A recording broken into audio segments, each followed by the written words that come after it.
अगली शंका है, सत्साई भगत जी, किसी भी त्योहार पर पैसे से दूध दे सकते हैं कि नहीं?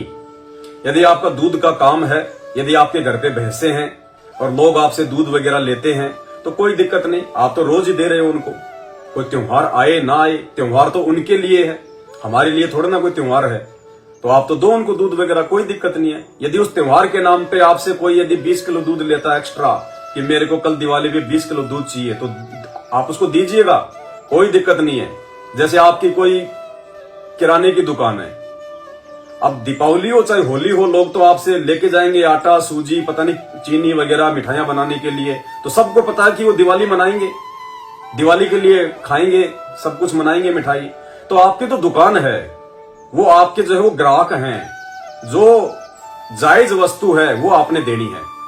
देखो, पूजा पाठ का सामान तो हमने रखना नहीं, स्पेशली जो पूजा पाठ का जो सामान आता है ना, माता जी की वो चुनरी वगैरह कुछ भी, जो वो चीजें हमने बिल्कुल नहीं रखनी है, तो हमारी कोई मर्यादा टूटेगी नहीं।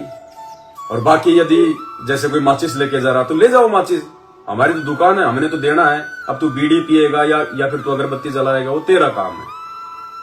लेकिन ऑन द स्पॉट यदि किसी ने मुंह में बीड़ी ले रखी है और यदि आपसे कहता है कि भैया जरा एक बार जो है माचिस देना, जो आप लोग जो यूज करते हैं, तो वो माचिस आपने नहीं देनी जो आप यूज करते हैं बीड़ी पीने के लिए। हाँ, यदि कोई खाना बनाने के लिए, लकड़ियां जलाने के लिए आपसे अपने दुकान की या घर की माचिस मांगता है, उसको दे दो, कोई दिक्कत नहीं है। लेकिन कोई बीड़ी हाथ में ले रखी है, वो आपको पता है कि ये तो बीड़ी जलाएगा, वो नहीं देनी। और यदि वैसे वो आपसे माचिस मांगता है पैसे देके और मुंह में उसकी बीड़ी है, तो कोई दिक्कत नहीं है, आप उसको दे दीजिए, क्योंकि वो आपको पैसे दे रहा है। तो बीड़ी गुटखा तो हमने कोई रखना ही नहीं है, माचिस तो हम रखेंगे यदि हमारी दुकान है तो, क्योंकि माचिस को बीड़ी पीने के थोड़े ना कोई जो है वो काम में ली जाती है। माचिस तो और भी बहुत सारे काम में आते हैं, हम घर पे दीपक जलाते हैं, वो भी तो माचिस से जलाते हैं।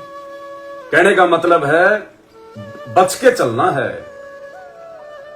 ये कहां काम मिलेगा, ये किस काम मिलेगा, वो हमने सावधानी रखनी है, ध्यान रखना है। अगली शंका है, मोहल्ले वालों ने मिलकर चौकीदार लगाया हुआ है, क्या उसे दिवाली पर कुछ दे सकते हैं?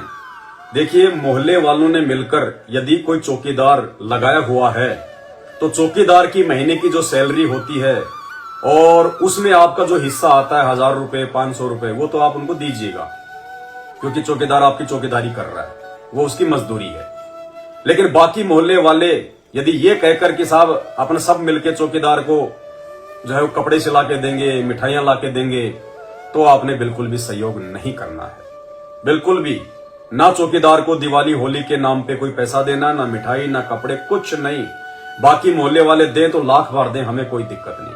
हाँ, यदि वो चौकीदार आपसे आके कहता है कि भाई साहब मेरे कपड़े फट गए, अगर कोई घर में कोई कपड़ा हो, कोई यदि कोई पुराना धुराना, तो वो दे दो। वो कहे भाई साहब मुझे कपड़े सिलवा दो, तो कपड़े आप जी उनको सिलवा के दे सकते हो यदि आपसे कोई मांगता है तो। लेकिन बिना सिलाया कपड़ा मत देना, या फिर उन कपड़ों के लिए आप उनको जो अमल के पैसे मत देना। ये लो जी 2000 रुपए, आप जी सिलवा के पहन लेना।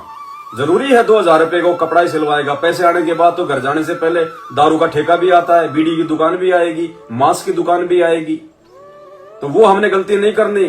यदि आपको लगता है कि इसकी स्थिति खराब है, वास्तव में इसको कपड़े चाहिए, हर प्रकार से तहकीकात करके, खाली कोई रो रहा है, धो रहा है, मायूस होके भाई साहब बहुत गरीब हूं, दया, फालतू की दया नहीं दिखानी, परमात्मा ने सावधान कर रखा है, अन्यथा राजा जनक की तरह धोखा खा जाओगे। जो ऊपर गया था और नरक लोक में 12 करोड़ आत्माएं रो रही थी, तो उसने वहां पे दया दिखाई और अपनी आधी भक्ति उसने बर्बाद कर दी।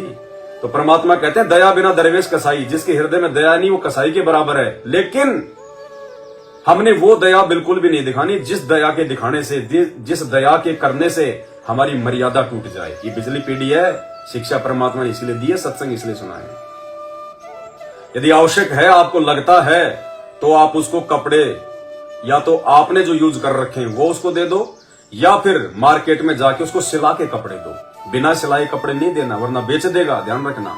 और पैसा तो नगद देना ही नहीं। यदि वो रोगी है, उसको बुखार है, खांसी, सर्दी, जुकाम है, गोली दवाई के पैसे नहीं है, और यदि वो मांगता है तो मेडिकल से जाके उसको जुकाम की गोली दिला दो, खांसी की दिला दो, लेकिन पैसा नहीं देना, खुद जाके उसको मेडिसिन वगैरह जो है वो दिलवाओ।